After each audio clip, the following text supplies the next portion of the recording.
going to be a book called Sisters, and it is a follow-up to my book Smile. And that means that it's an autobiographical story. It's going to be about me and my sister. Imagine that. And Smile had a lot to do with braces and self-esteem. Sisters deals more with family relationships and childhood memories and just trying to get along with your family on a road trip in the middle of summer with your sister who's really into snakes. And you're not. Drama specifically hasn't changed the way that I do school visits. I mean, when I'm doing school visits, a lot of what I do is just talking about comics and what makes them great. Because in a lot of cases, my readers have never read a comic before one of mine.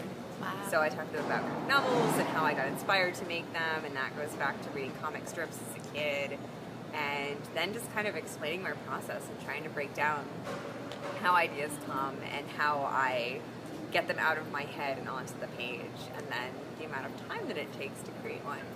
So I am always showing examples of my books and the things that inspired my books. So when I talk about drama, I do talk a bit about my theater geek experiences when I was in high school. And with Smile, I show pictures of my fashion choices from 1991. And that's fun. It's always fun to try to make it personal somehow. So when a story is autobiographical, that's not hard. But when a story is fiction, I think readers just like hearing about what it is that made you want to tell a certain kind of story.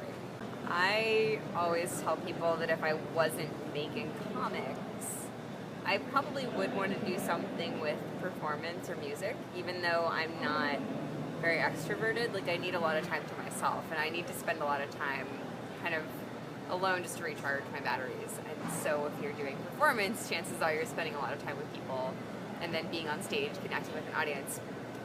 And I don't think that comes as naturally to me sitting in a room by myself drawing. But I do appreciate the charge that you get from it. I do love that feeling of electricity right before the curtain opens and how everybody is in it together. I miss that. That was part of what I was trying to capture in my book. But I don't know if I would go back to it professionally. When I started making comics, they were very short. I drew 1-page comics, I drew 4-page comics, I drew 8-page comics. And I did that for about 4 years before I was ready to try writing something long.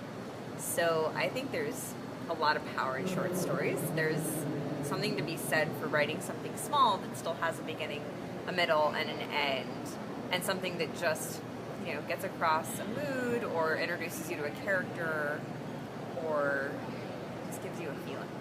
And so that's what I always tried to capture in my short stories, and it gave me a lot of the tools that I was going to need in order to tell longer stories.